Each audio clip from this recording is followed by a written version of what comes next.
एक महिला ने एक अजनबी को अपने घर में आश्रय देने का फैसला किया, जो उसके दरवाजे पर दस्तक दे रहा था। महिला एक पल के लिए झिझकी, लेकिन फिर उसने शांत और स्नेहमयी मुस्कान के साथ दरवाजा खोल दिया। बाहर की रात ठंडी थी और बारिश जोरों से हो रही थी। वह आदमी, जो कीचड़ से सना हुआ और पूरी तरह भीगा हुआ था, उस महिला के छोटे से घर में आया और अपनी कहानी सुनाने लगा। मेरी कार कीचड़ में फंस गई।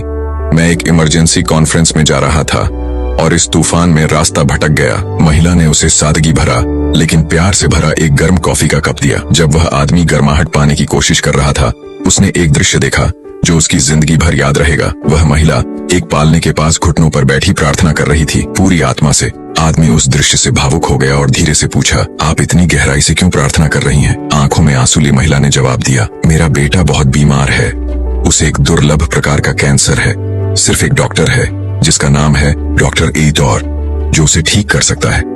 लेकिन मैं गरीब हूँ, उसके इलाज का खर्च नहीं उठा सकती। मेरे पास बस दुआ करने और भगवान पर भरोसा रखने के अलावा और कोई रास्ता नहीं है। वह आदमी सन्न रह गया। उसका शरीर कांप उठा। उसका नाम एडोर था। वह उसी दुर्लभ कैंसर का विशेषज्ञ डॉक्टर था। उसी क्षण सब कुछ स्पष्ट हो गया। तूफान, कार का कीचड़ में फंसना, कॉन्फ्रेंस में जाना, यह सब ईश्वर की योजना थी। गले में रूंधे स्वर और आंखों में आंसू लिए वह महिला के पास घुटनों के बल बैठ गया और बोला, भगवान ने आपकी प्रार्थना सुन ली है। मैं डॉक्टर एडोर हूं और मैं आपके बेटे का इलाज करूंगा। महिला फूट फूट कर रोने लगी।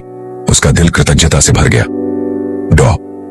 एडोर भी रो रहे थे, क्योंकि उन्हें अब अपनी जिंदगी का असली उद्देश्य समझ में आ गया था।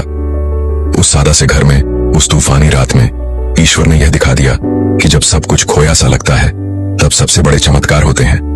हमेशा याद रखें, कुछ भी यूं ही नहीं होता।